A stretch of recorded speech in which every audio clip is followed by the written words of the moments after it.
All right, guys, here we go. Story time, story time, story time, story time, story time. Man, we're coming right off of Father's Day. Today is Monday. Yesterday was Father's Day. And I'll tell you what, I had a great and incredible Father's Day celebration for 2025. But I'll tell you what, for many of us fathers out there, and this is the reason why I want to make this video, is that for many of us, Father's Day really sort of sucks. You know, and I'll tell you what, I had a great one, but it hasn't always been that way. And I figured whenever these holidays pop up, you know, Christmas, birthdays or whatever, I usually spend quite a bit of time, you know, usually pontificating and thinking about things that have happened in my life around these seasons and stuff.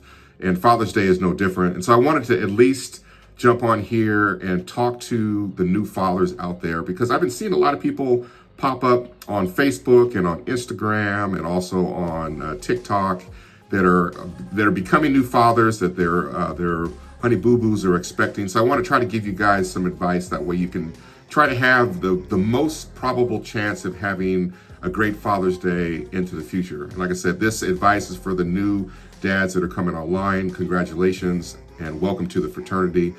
And if you know me, you know that I am very much an open book. And if you are one of my clients or one of my friends, you know all the gory details about what's happened in my life. And I oftentimes share my perspective all the time with people because I've gone through stuff and I've learned a lot, and I want people to be able to learn those lessons as well. And hopefully they can do a couple things here and there that would set them up for success. And this is no different here, what I'm talking about. And then, of course, what causes all this, whether you have a good relationship or bad relationship, oftentimes is when the relationship ends or it fails.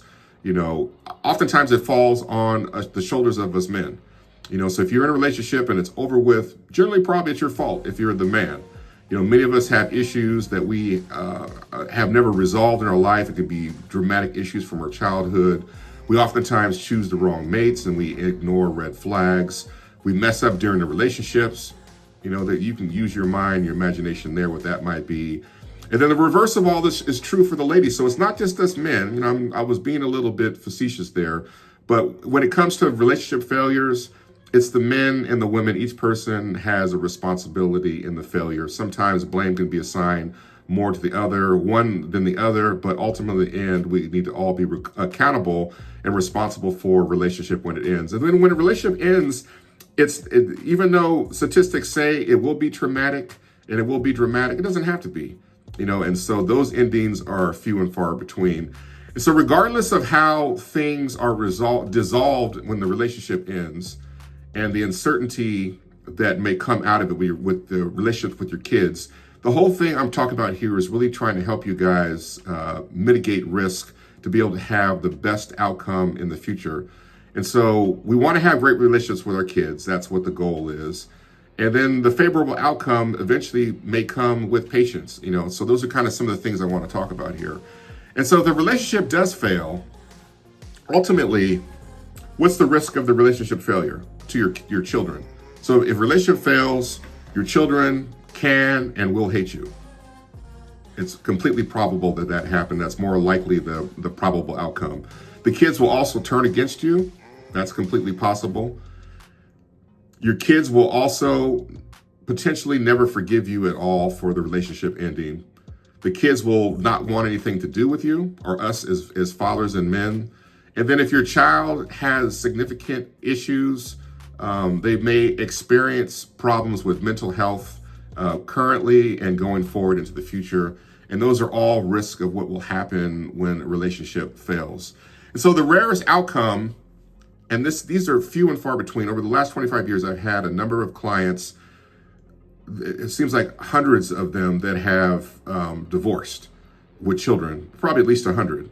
And the probability, and this is kind of a unicorn, generally when the parents go their separate ways, they oftentimes bring the baggage of the relationship with them.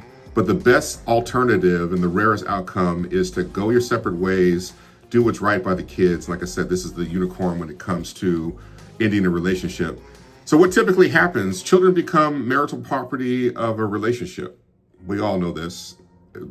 We know many, many stories of this that has happened that we're familiar with. Oftentimes the children are turned against the father.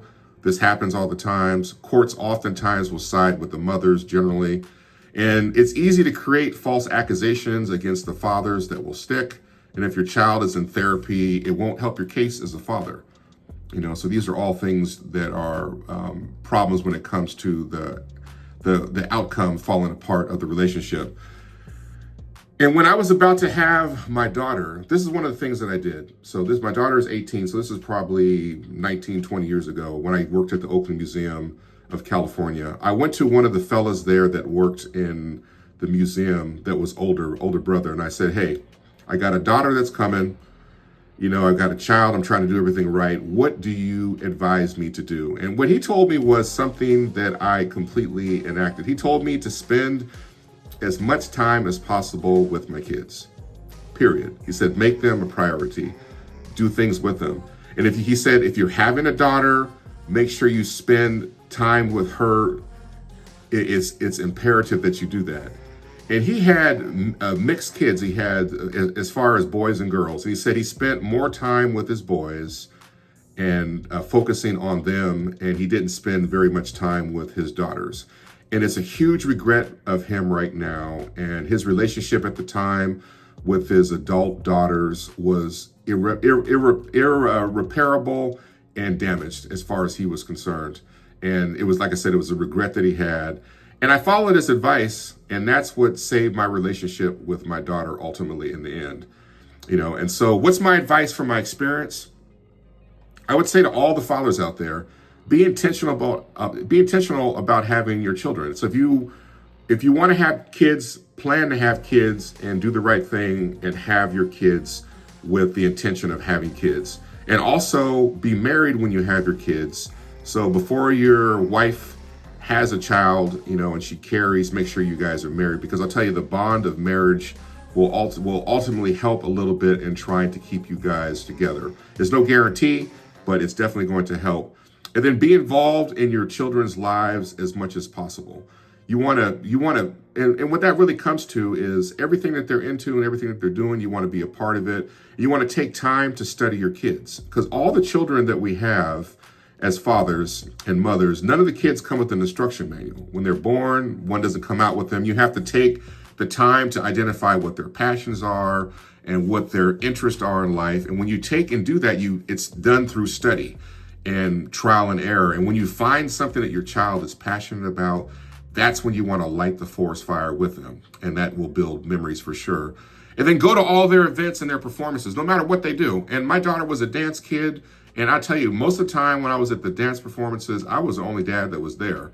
But I was there because I wanted to be part of her life. And I knew that I wanted to be able to see everything that she was doing and encourage her when I needed to. And part of me being there was making sure that I was there to see all of her performance.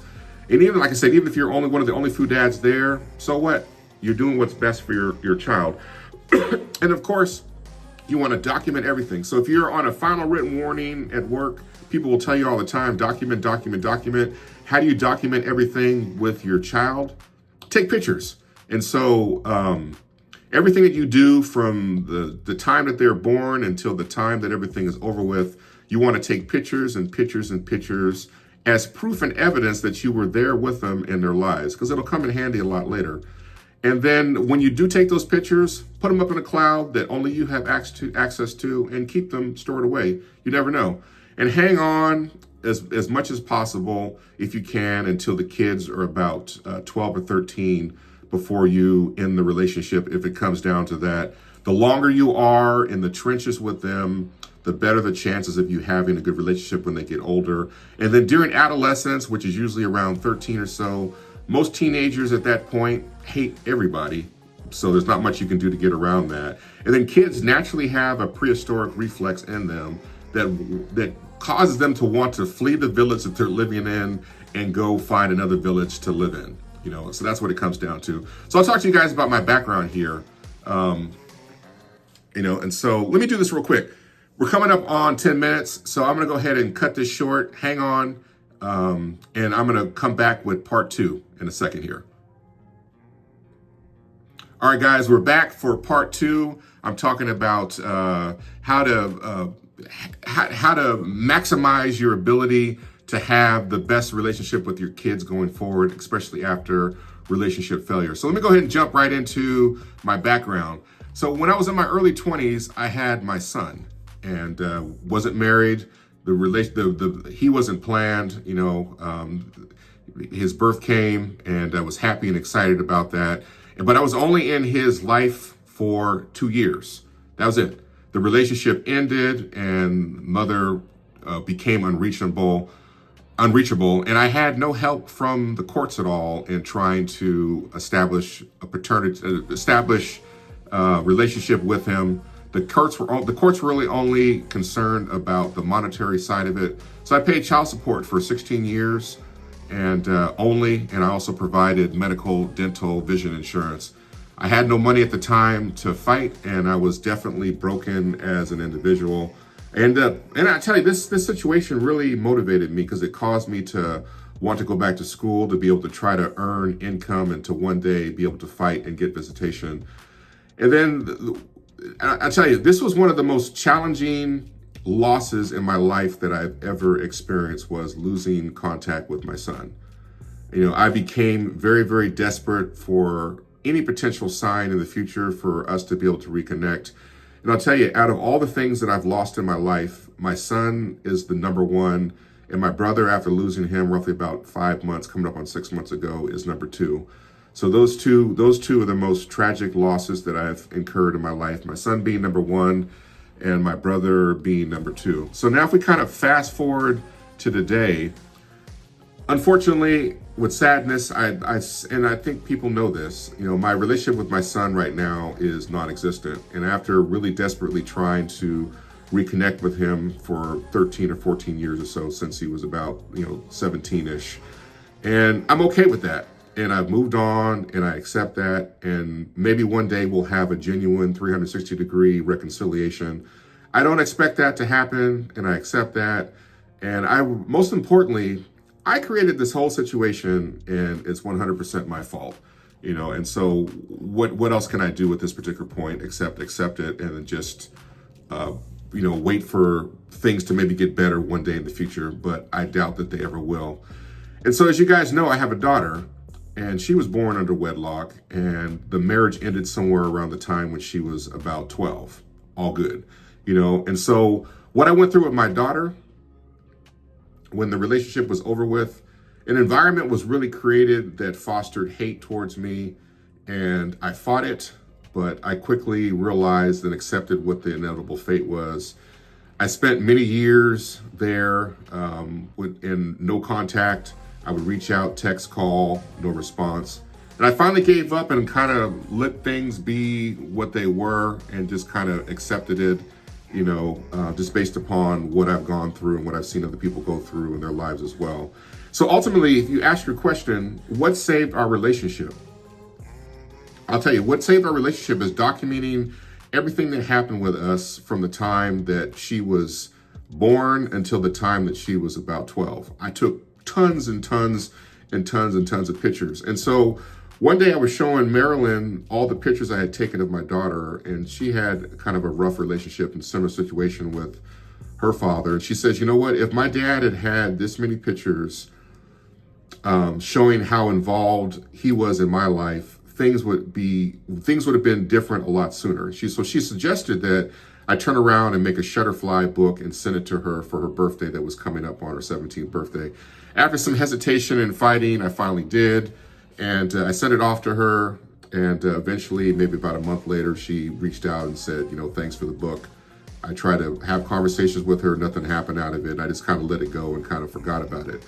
And so we ultimately ended up reconciling when she was finishing high school, maybe about 5 or 6 months after I sent her the book.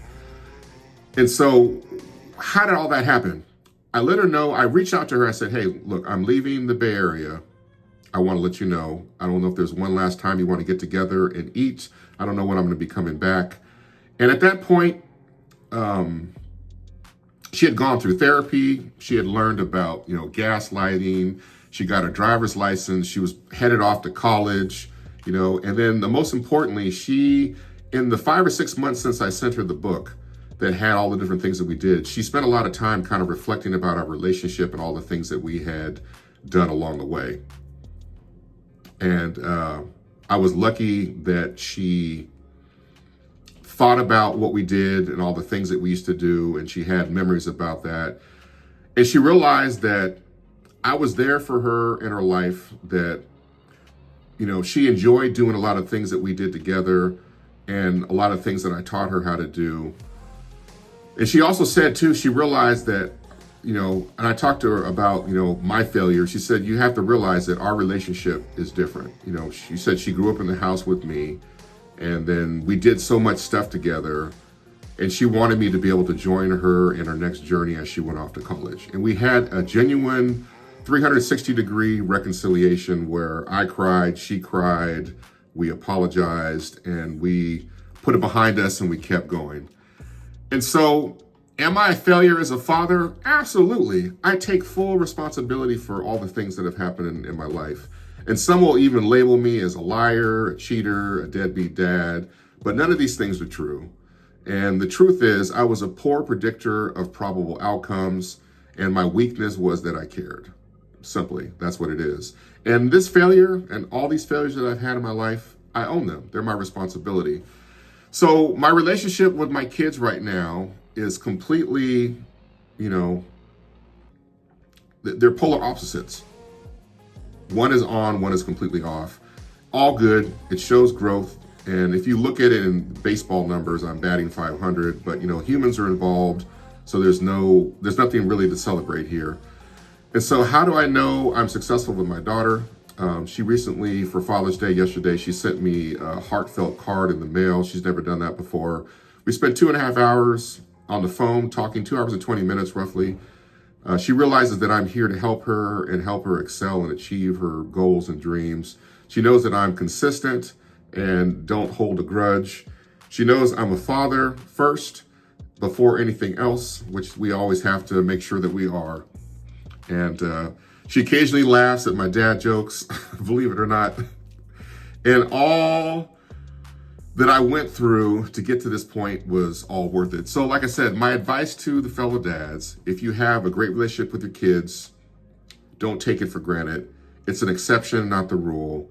If life challenges, you know, and events bring you back together, you know, after you've been separated, you must resolve your differences that you have 100% on both sides. If you don't, the relationship will fail in the future. There's no reason to even go forward at that particular point. Don't give up on hope. And remember, moms hold the power. And so moms, you know, I ask you to use your power wisely when it comes to your kids and the relationships. And so that's it. My goal is for all of us one day to have a great Father's Day. And that's the reason for this video here. Like I said, any new fathers out there, welcome to the fraternity. And mitigate your relationships with your kids as much as possible by doing the things I've suggested here. Continue to brace for impact. No one's going to come to save any of us at all. Take care of yourself and the ones around you. Peace, guys.